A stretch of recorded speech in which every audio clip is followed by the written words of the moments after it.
Welcome everyone, Costin here with my campaign overview guide for Thorek Ironbrow of the Dwarves in Total War Warhammer 3 Immortal Empires. Before I talk about Thorek, I want to talk about the Dwarves for a bit.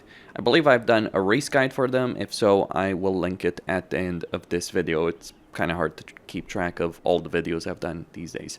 But the Dwarves are kind of a forgotten and mistreated race by Creative Assembly at this point. We hope that with the Chaos Dwarf DLC pack, that the Dwarves as a whole will get vast improvements, because they absolutely need them.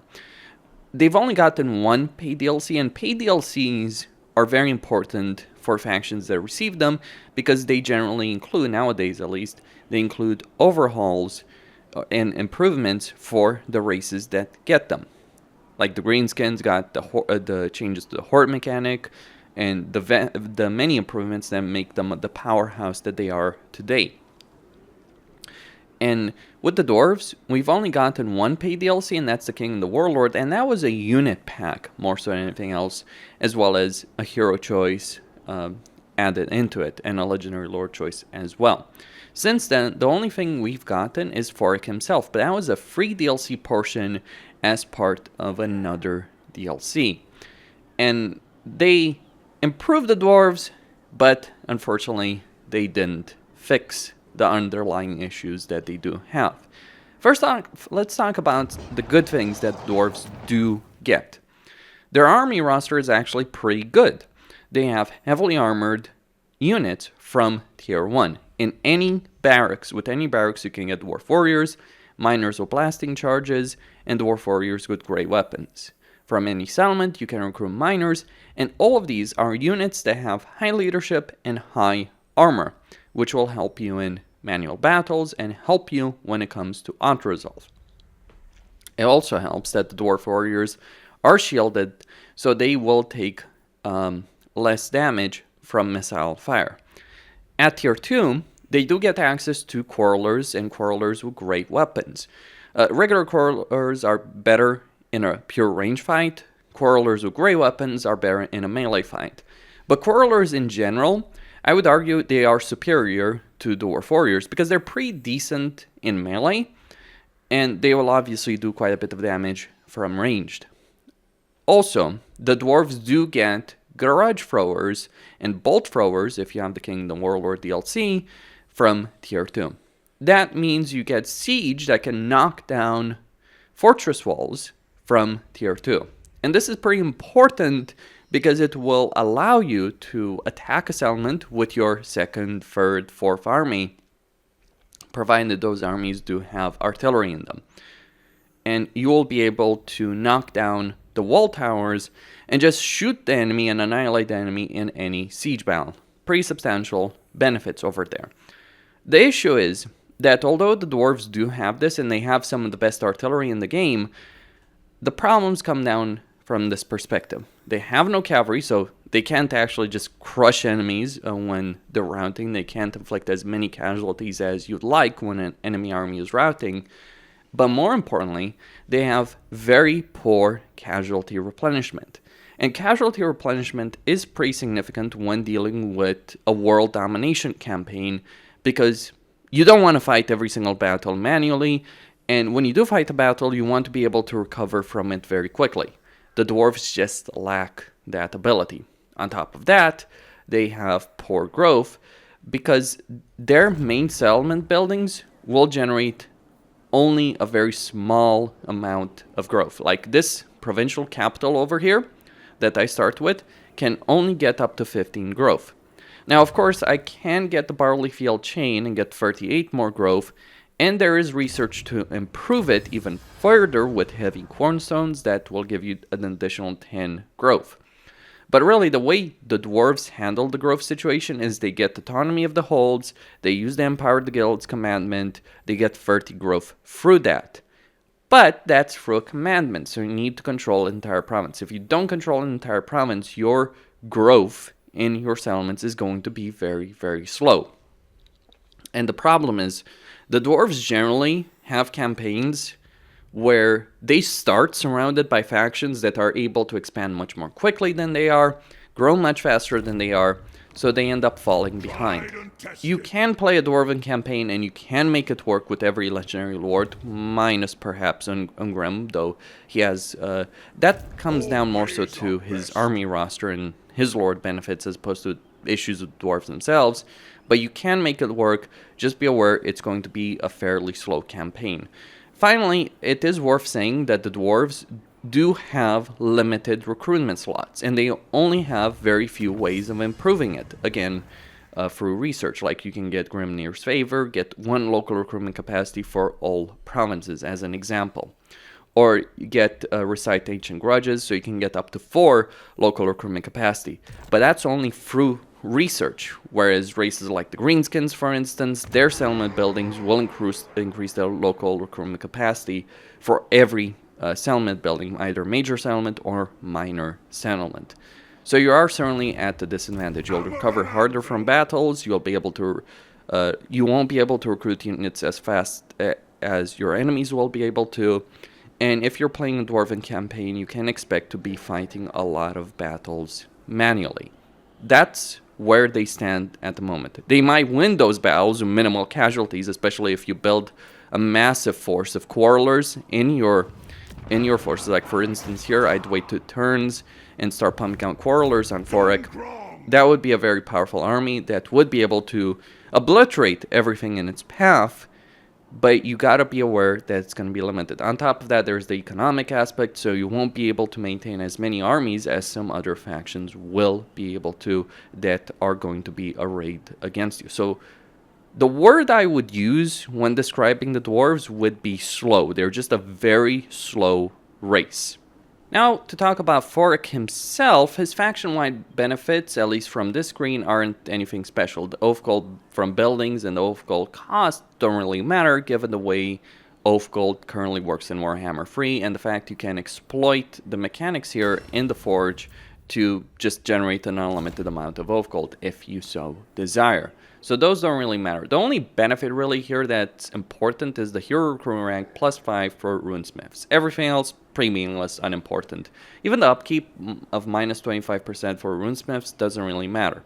For Thorek himself, in terms of his lord effects, he gets a pretty substantial armor benefit for his army, armor piercing damage for his army, and reload time reductions for by 15% for bolt throwers, grudge throwers, and quarreler units. I wouldn't bother with bolt throwers, but grudge throwers and quarrelers shooting 25% faster is a fairly substantial advantage. It means you will just be able to get a lot more shots off against the enemy before they reach your ranks, which is pretty important in a lot of battles.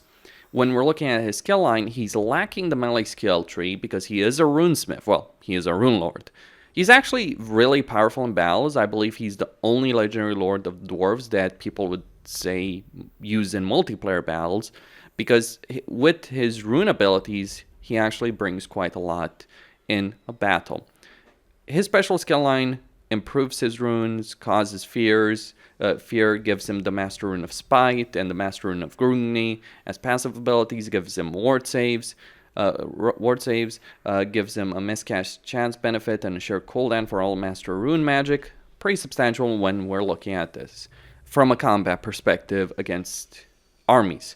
He's not going to be a duelist, however, he's not going to do very well from that perspective.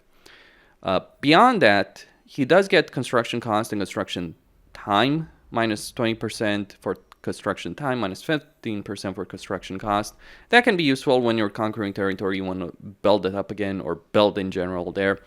But the really substantial benefit is the 50% armor-piercing missile damage for quarreler units. Quarrelers already do about, a third of their damage being armor-piercing. He's going to increase that by quite a substantial amount. That is all really good, and he does get Frenzy for his army, so his army is also going to be better in melee. Well, his army is just flat out going to be better. But really, when it comes to Thorek's faction benefits, it's not what's on the list or the lord effects or the skill tree that's important. It's what you can get through here, through the Forge, through the Artifact Vault. But this will require you to take certain territories or to get military alliances with the factions that control those territories.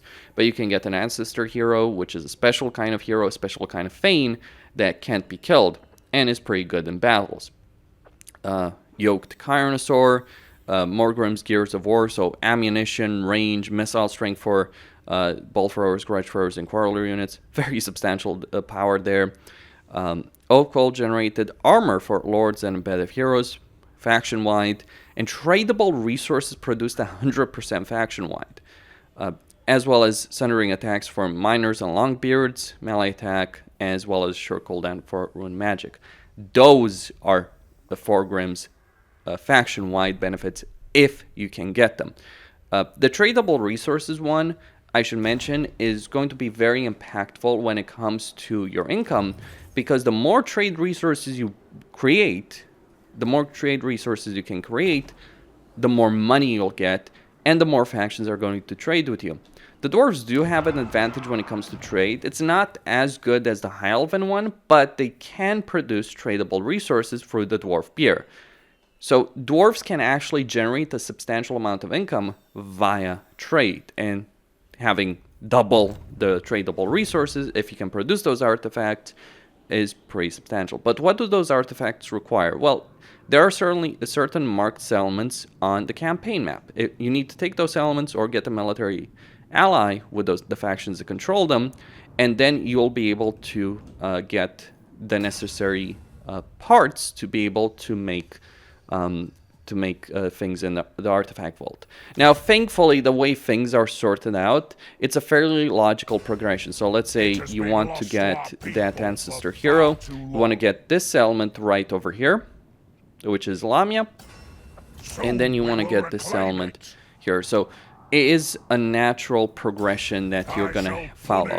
Even if parts are not necessarily close to one another, you're progressing in a logical path, all the way from the Golden Tower all the way to the north. Though the things that are the farthest away are these runes right here, which are good, but they're not the most important things that you can acquire during the course of a campaign.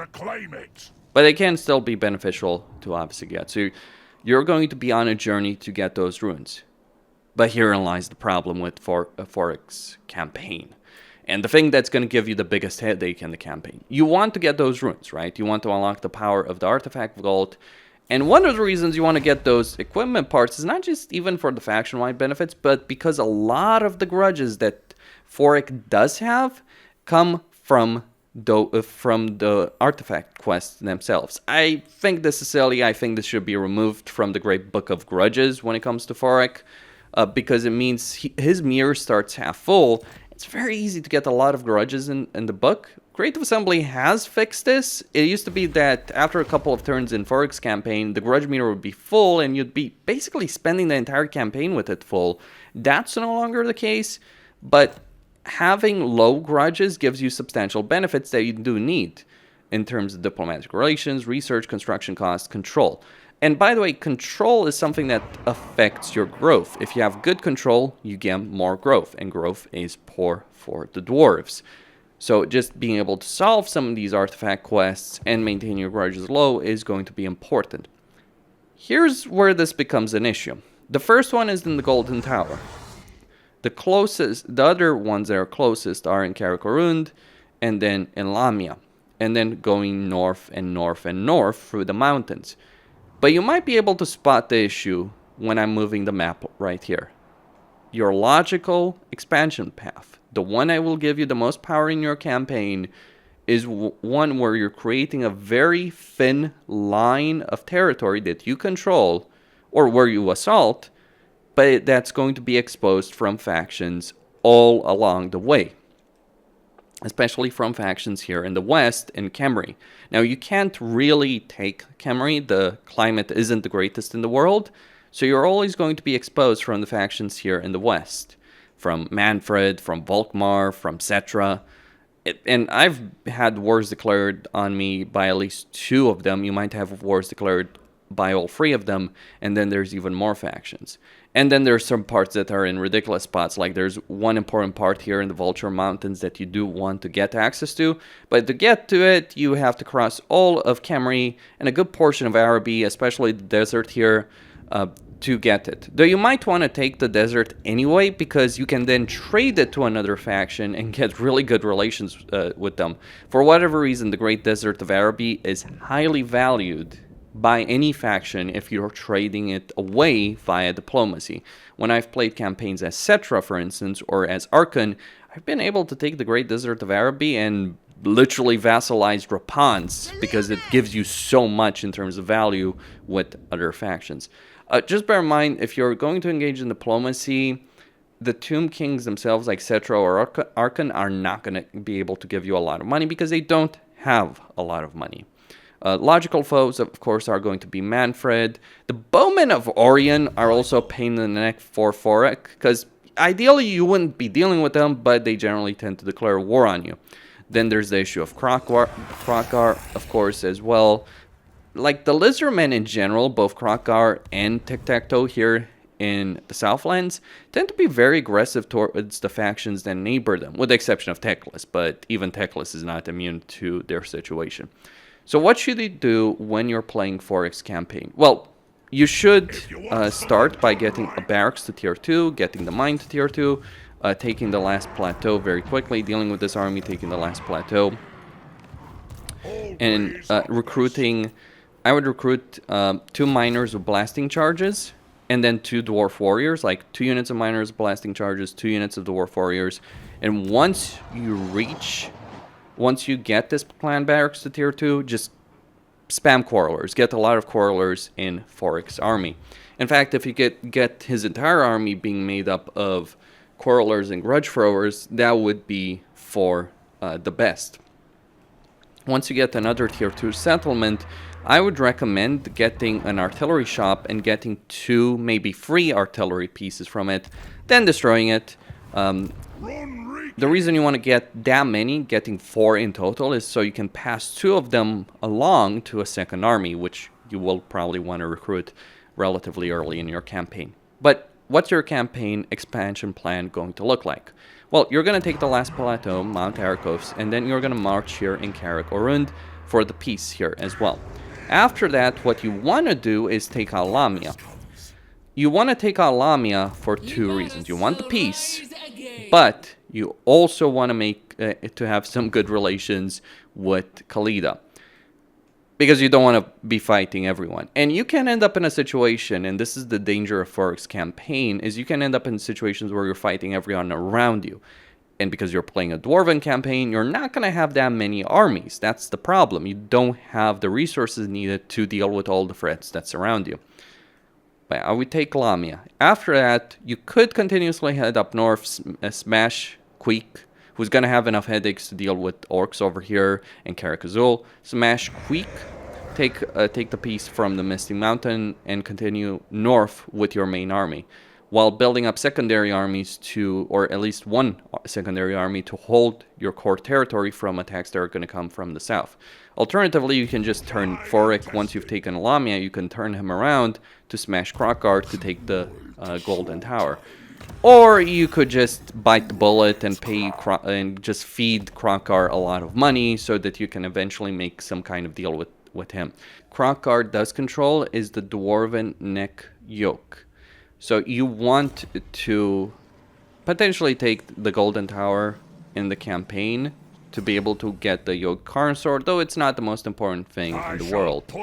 Though it's worth pointing out that the other piece is something you're going to get naturally very early on in the campaign. So either way you do it to Krokgar, either spending the money to deal with him diplomatically. One of the things you could do in the course of a campaign is you could just end up in this territory in the Kingdom of Beasts.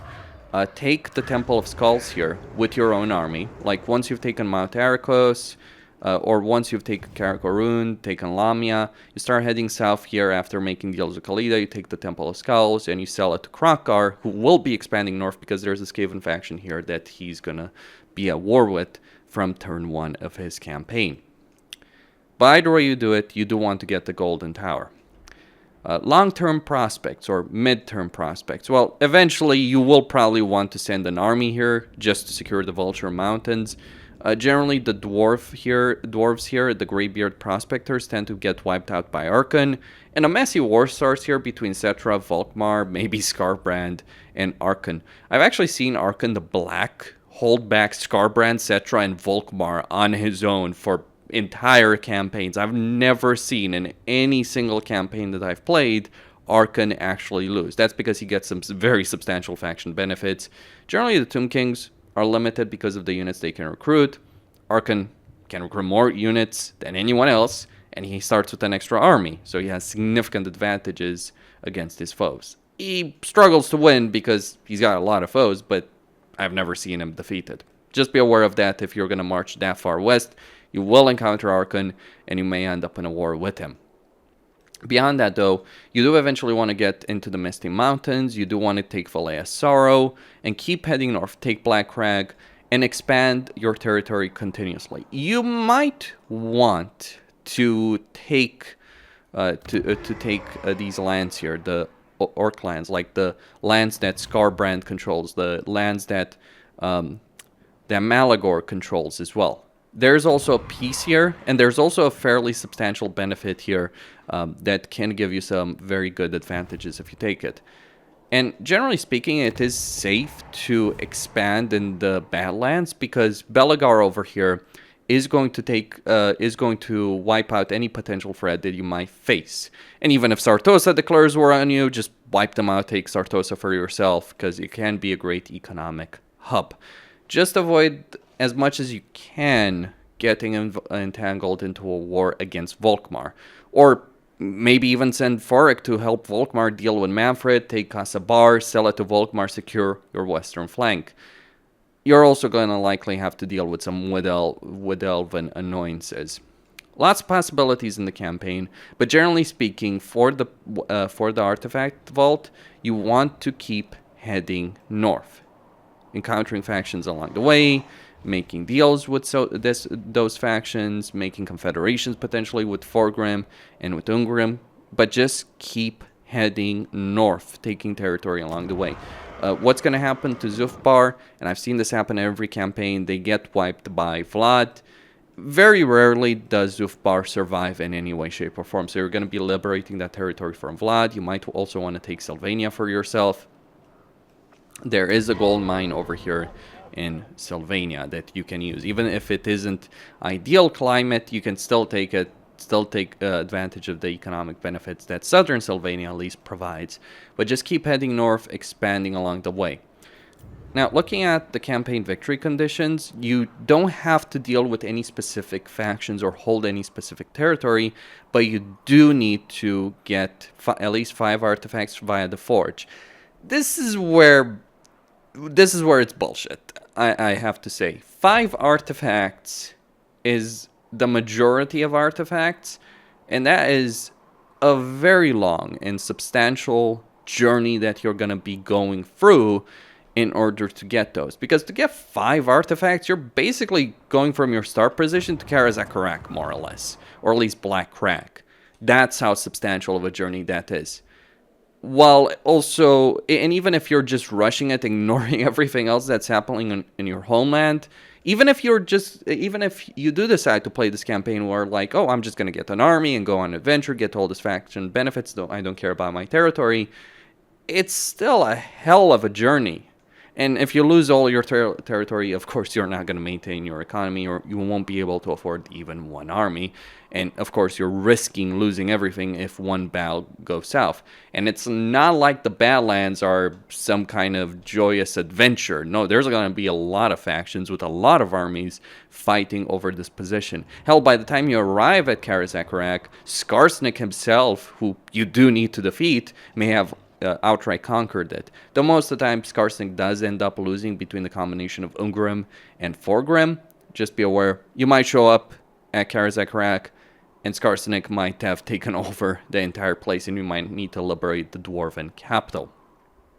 I'd also recommend, if you're playing a Dwarven campaign, that you get 2 mods. One is the Defeat the Legendary Lords or defeated, the defeated Legendary Lords mod, which will give you access to Legendary Lords that get defeated. So you can get access to Grumbrindle, who generally gets wiped out. And you can also get access to Thorgrim if he gets wiped out. The second mod that will really help a lot in any Dwarven campaign is one that gives you a craftable Dwarven replenishment, which is one of the biggest weaknesses of the faction. And it does cost 200 of gold. You make it for the forge, and you get Dwarven replenishment. I could also recommend the mod that removes the public order penalty on higher difficulties, because you're not really going to face rebellions. The issue of control with the dwarves is not that, oh, dwarves are going to face rebellions. No, you rarely do face rebellions nowadays. The problem is, because of the difficulty level penalty -8 on legendary, your control over province is going to be weak, and you might actually not generate any growth whatsoever in your provinces if you're too low. Like right here, it would be very easy to slip within that -10 growth and just get to 0 growth. Like if I take the Lost Plateau, I would still have a bit of growth, but it would be very, very little the more and more I slip when it comes to control. And that is a major problem in Dwarven campaigns. So Dwarven campaigns can be better with those mods. But especially craftable Dwarven replenishment and the defeated Legendary Lords mod, with the possibility, of course, of getting the public order penalty removal mod. That's what they're called. And that's all there is to say. Costin here signing out. Don't forget to subscribe, like, and enable notifications, and stay tuned for more.